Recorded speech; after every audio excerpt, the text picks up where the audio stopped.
This month has been a busy month at Initiatives Prince George. I'm Tim McEwen, President and CEO.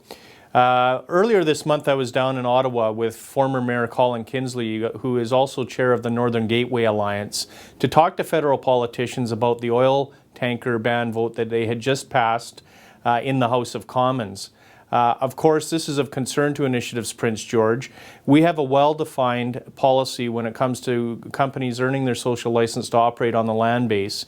We believe that companies should be required, as they are by law, to consult and accommodate and wherever possible partner with First Nations to meet their obligations to environmental protection, mitigation and remediation, and also to provide community benefits to communities along the corridor.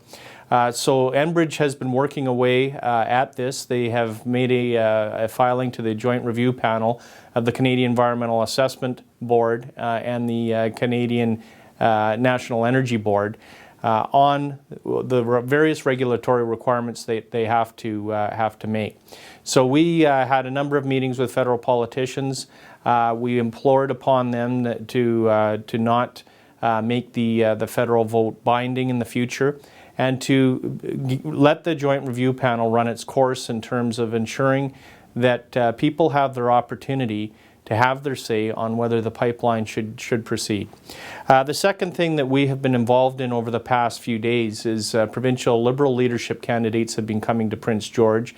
We have made sure that Initiatives Prince George's views as articulated into the Provincial Standing Committee on Finance and Government Services have made their way to leadership contenders, and we're very pleased to see that much of what we have been advocating for is beginning to be reflected in the views of the provincial leadership candidates for the Liberal Party.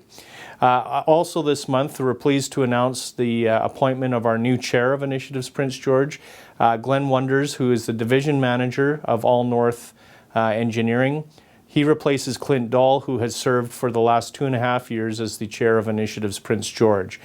Clint will be moving on to his commercial real estate practice, but he will also be joining us on the board of Progress Prince George, which is a benchmarking and strategic advisory board to Initiatives Prince George.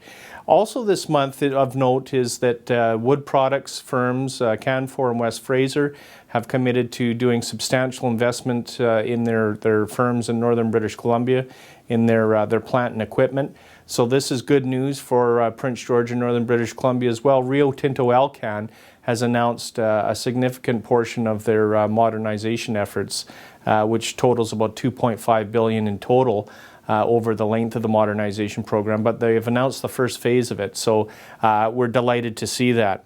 So at this time, Initiatives Prince George would like to thank all our various partners here locally, regionally, provincially, and nationally who have helped us in our work to build Prince George as a sustainable, knowledge-based resource economy connected to the world.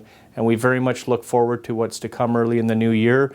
Minister Bell will be hosting his Natural Resources Forum on January the 12th and 13th. And Initiatives Prince George, working with the Prince George Chamber of Commerce, looks forward to welcoming Jay Myers, who is the President and Chief Executive Officer of the Canadian Manufacturers and Exporters, the major national trade association for the manufacturing sector.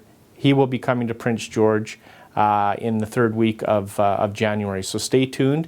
We'll have more to say in our next edition of On the Move on that.